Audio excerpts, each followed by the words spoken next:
Yo, what is up with you guys? Today, I'm going to showcase you guys my Glad build, how I built it, my theory crafting behind it, and how I'm able to dominate inside the Abyss, arenas, or even rifting. As you can see, when I open up Abyss, go to ranking, I'm top 9. I haven't really PvP'd that much since that last updated video. I've been doing a lot of PvE. But as you can see, I'm still holding rank 1 slot.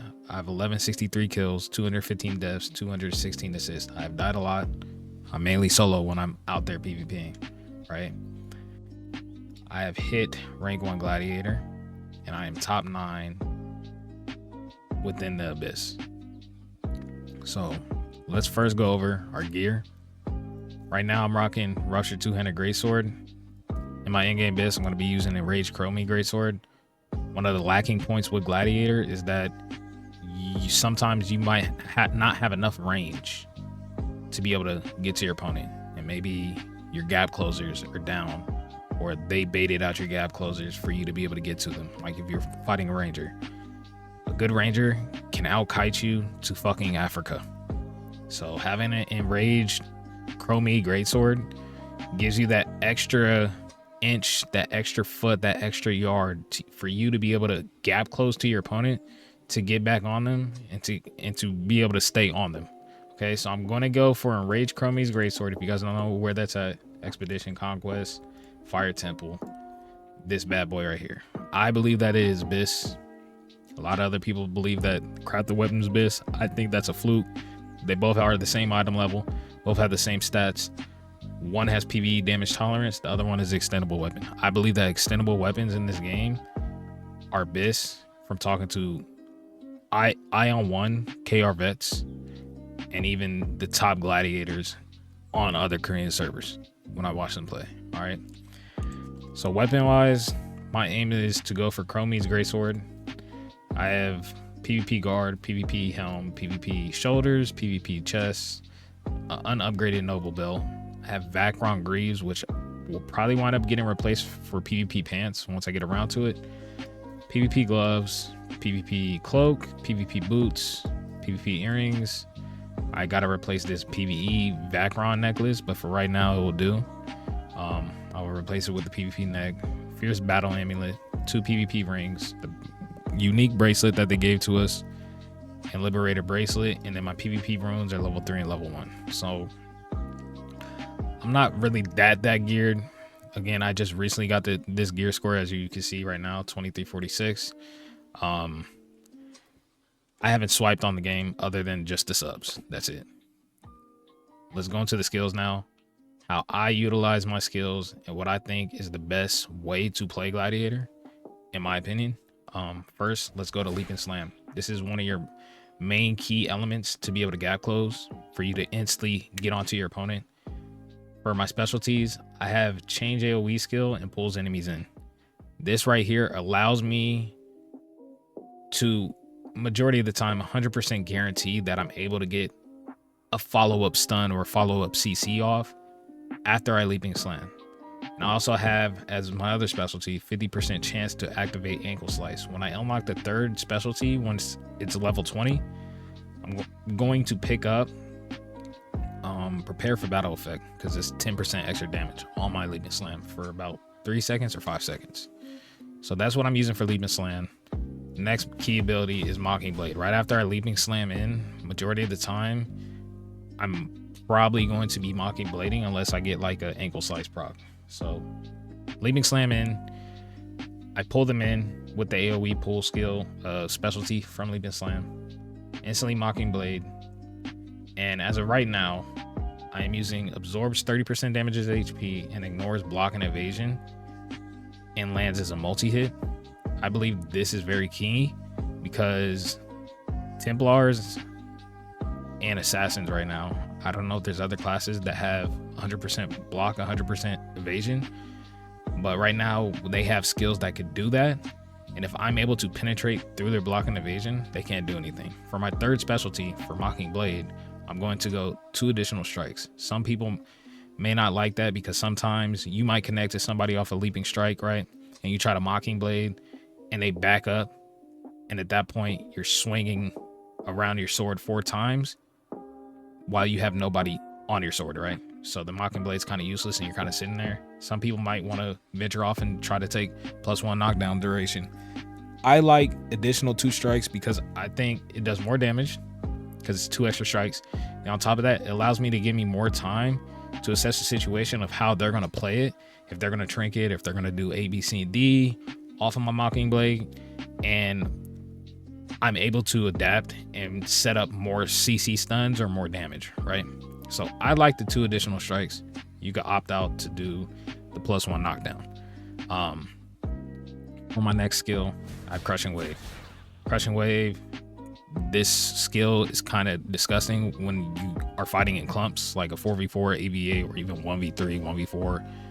It allows you to self-sustain and regain your HP very fast, okay? It is life leeching and it is pretty disgusting. So as of right now, as you can see, I have absorbs 15% damage, resets cooldown on critical strike. For my third one, it would be pull.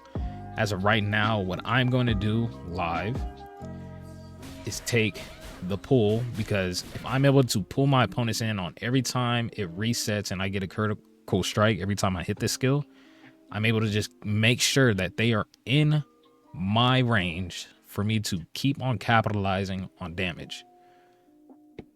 For the third specialty, I will go absorbs 15% damage as HP. It is very, very vital. It is very, very useful for staying alive and having self-sustain. Okay. My next ability is Aerial Snare and Rush Strike. Let's go over Aerial Snare first. Aerial Snare, whenever somebody's knocked down, it allows me to push them up into the air. Now I have this comboed with one of the specialties, which is Airborne Chance and Force Fall. The reason why I have these is, one, I want to get it as high of a chance as possible for me to snare them to go up, and then also on top of that, for me to be able to force fall them down, thus putting them into another knockdown. So with Aerial Snare, I'm able to knock them down, push them up. Then whenever I do my damage in between the gap of me aerial snaring before aerial force fall, I'm able to do a lot of damage and set up for my next goes. So I take force fall for this specific reason. I usually aerial snare up, and then I use one of my Stigma skills, and then I force fall them back down, and they're stunned and still knocked down, and I'm able to do a lot of damage off of that. Rush Strike, it's essentially your charge. It's another gap closer. For my specialties for Rush Strike, I would take what I have right now, and then on top of that, 25% extra knockdown chance. The more I'm able to get my opponent knocked down or stunned, the better. Okay. My next skill that I will go over is Overhead Slam. Right now, I have it as changes to AoE skill and removes cooldown. I'm still playing with the removes cooldown. Before this, I had guaranteed crit on hit, which will probably more than likely be my third specialty. But removes cooldown, as you can see, I do 6.1k top end damage. Since it removes cooldown, I don't have to wait for it to reset. Immediately when I stun somebody or when I knock somebody down, I'm able to use this twice, then able to set up for an aerial snare into an aerial fall and a whole bunch of other stuff, right?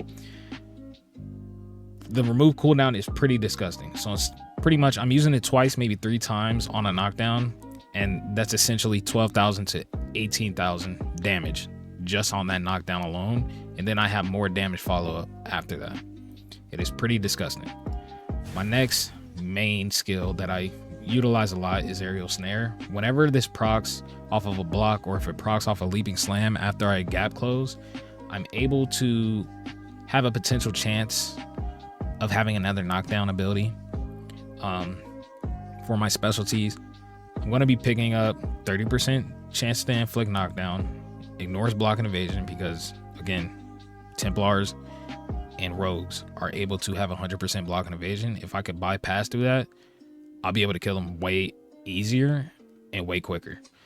And then the third one would probably be 16 meters ankle slice. Again, like how I said previously, one of the main cons with Glads is if we get kited and our gap closers are down and we can't really connect back to our opponent, it is very hard to try to catch up to him, and unless we just wait for our cooldowns. But at that point, if you play good ranger, you could just get kited to Africa, like I said, and they could just kill you by the time your next gap closures come up. So that's what I like to run. Now, my main hard-hitting ability is Ruinous Blow. Ruinous Blow, pretty much 12k top-end damage. My specialties I'm running is range and ignores block and evasion. Same thing with Ankle Slice, same thing with Mocking Blade. If I could pierce through 100% block and evasion skills, I will guarantee my damage or CC or stuns. And for the third specialty I'll run is 20% skill speed. This is your hardest hitting ability that you want to set up with after you use Blade Toss, which I will get into once I get to the Stigmas. Now the passives, I use Survival Stance, mandatory. Impact Hit, mandatory, because you want to make sure your impact status chance is high enough so that way you can land your stuns majority of the time. Attack Preparation, increase damage. Identify Weakness, increase damage from crit.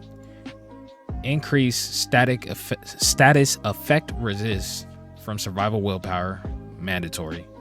Experience Counter Strike. I gain attack based off if I have a successful block. It is very broken. It is very good. And you block a lot as a gladiator. For my main auto attacking skills, this is what I'm running. 20% MP restored. Ruinous Blow, -1 on cooldown. My biggest damaging ability. And when I get 16, I'll play around with it. More than likely, I might just do the life leeching route and do an absorb 7% damage as HP. Rending Blow, my spender after I spam Keen Strike to get MP back. If I have no CDs, I'll probably be spamming this or Crushing Wave. I'm running 200 block while using this skill, so that way it's able to proc Ankle Slice. Changes to a mobile skill, so I'm not staying in place. And then when I unlock 16, my last specialty for this will be restores 50 MP on landing a critical hit. I feel like all these skills are vital for you to be able to capitalize and be able to take advantage of your whole entire kit. Now let's get to the Stigmas. Right now I run Wrath Wave. It reminds me of Shockwave back on WoW on Warrior. So I like Wrath Wave. You can mess around with this.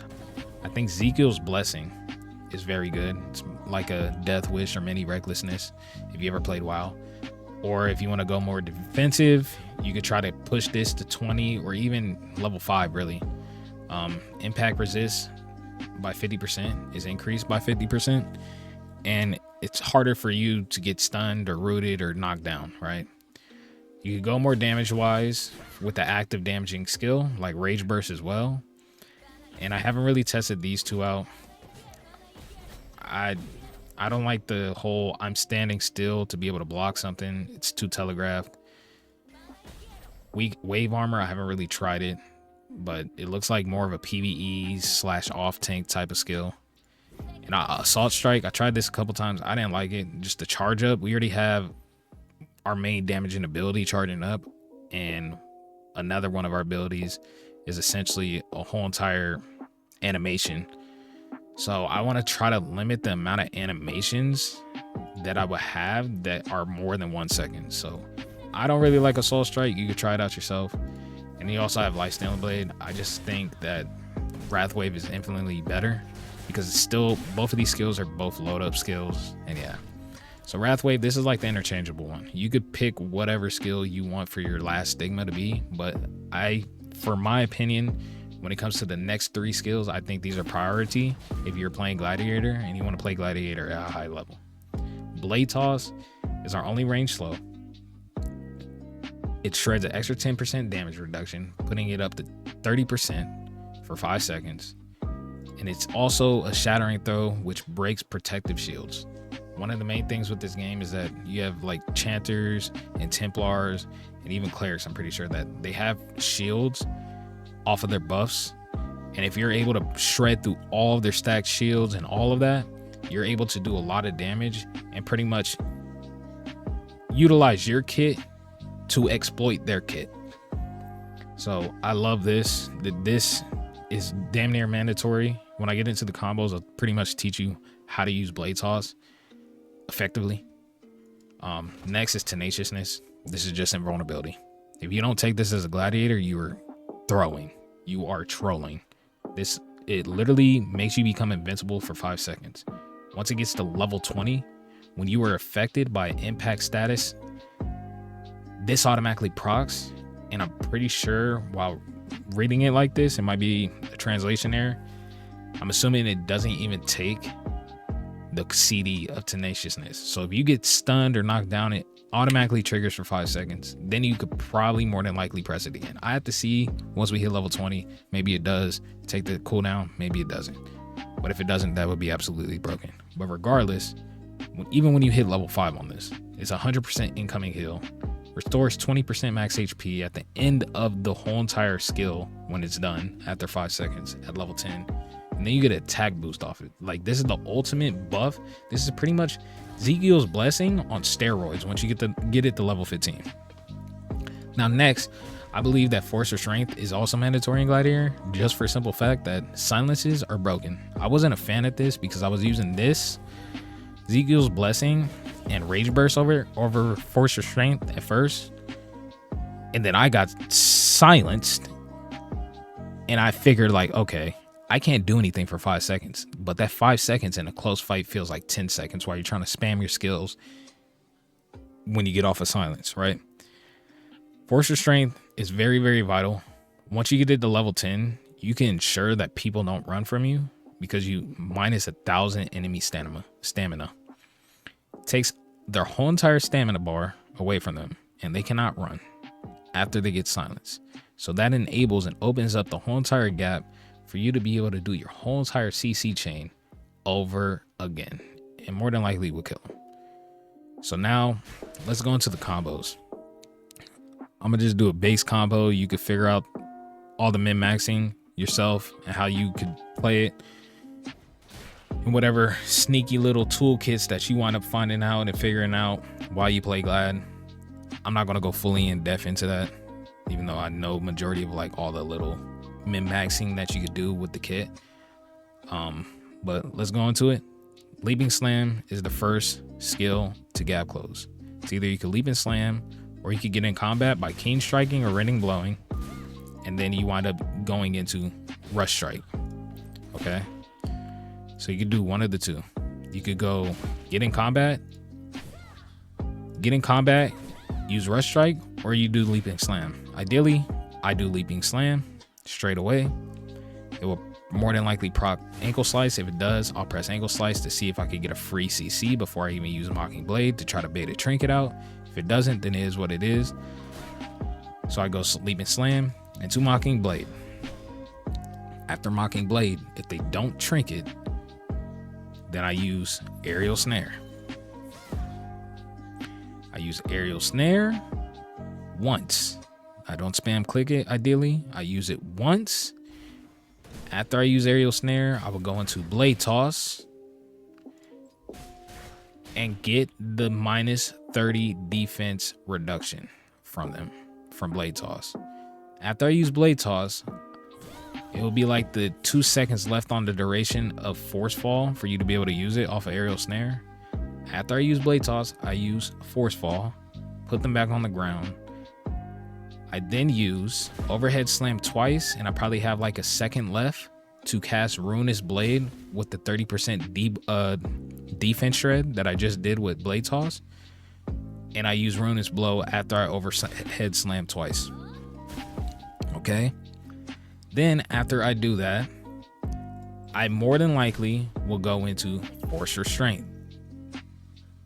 After I Ruinous Blow for my max damage, if that does not kill them, I go into Force Restraint to make sure they can't press any buttons when they get up.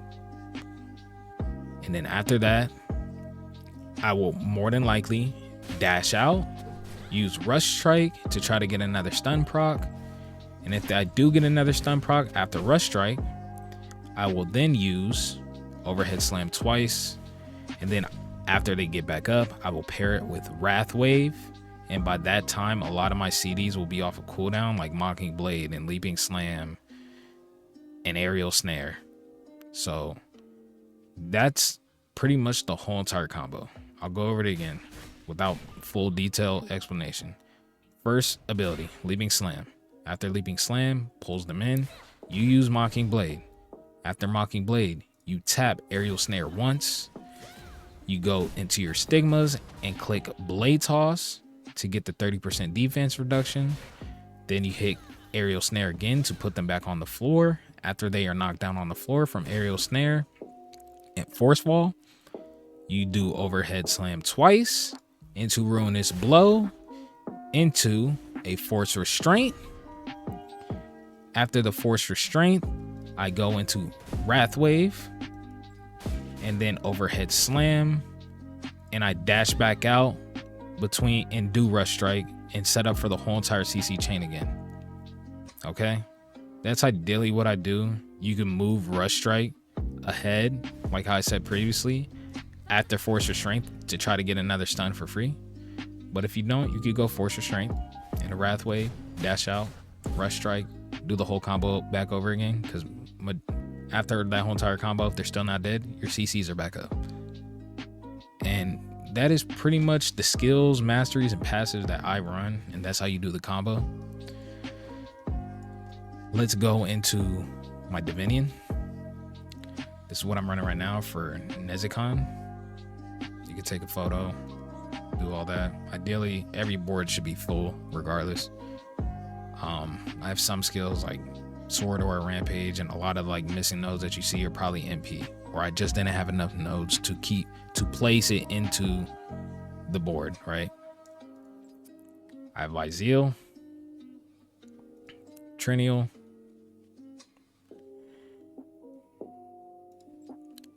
and Azathiel. As I progress more and more, these builds will more than likely be filled up, and I don't take the MP plus 50 nodes majority of the time because we have Arcana that will proc if we get below a specific amount of MP. It gives us MP back, and then on top of that, we could just left click to get MP back. Now next, let's go into my Arcana. This is what I have at the moment for my Arcana.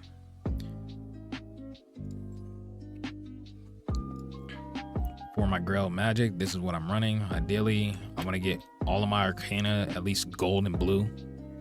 And you get Arcana by simply running Transcendences and getting them to higher levels. They're essentially like Mythic Plus or like Trials from Throne of Liberty and WoW. Okay. So this is what I have for my Grail. My Parchment, Compass, Bell of Magic, and Mirror. And that is essentially everything that I am running for Gladiator, and how I got myself to rank 1 Glad while being 3 to 4 days behind because I transferred off of Taiwanese servers and I joined this server late. I'm rank 1 Glad at the moment. I'm top 9 as of right now. I plan on keeping it. But yeah, that's the whole entire Glad breakdown, combos, all of that. I hope you enjoyed. You can come follow me at twitch.tv/flipout. The L is an I, so there's 2 I's within Flipout. So it's FIIPOUT. You can come follow me, see the content there, and see how I play Glad when I PvP and do all the other content. So appreciate y'all. Like, comment, subscribe, follow me on Twitch. Meet me over there at Twitch. I'm kind of new to this YouTube stuff. Yeah, appreciate y'all. Adios.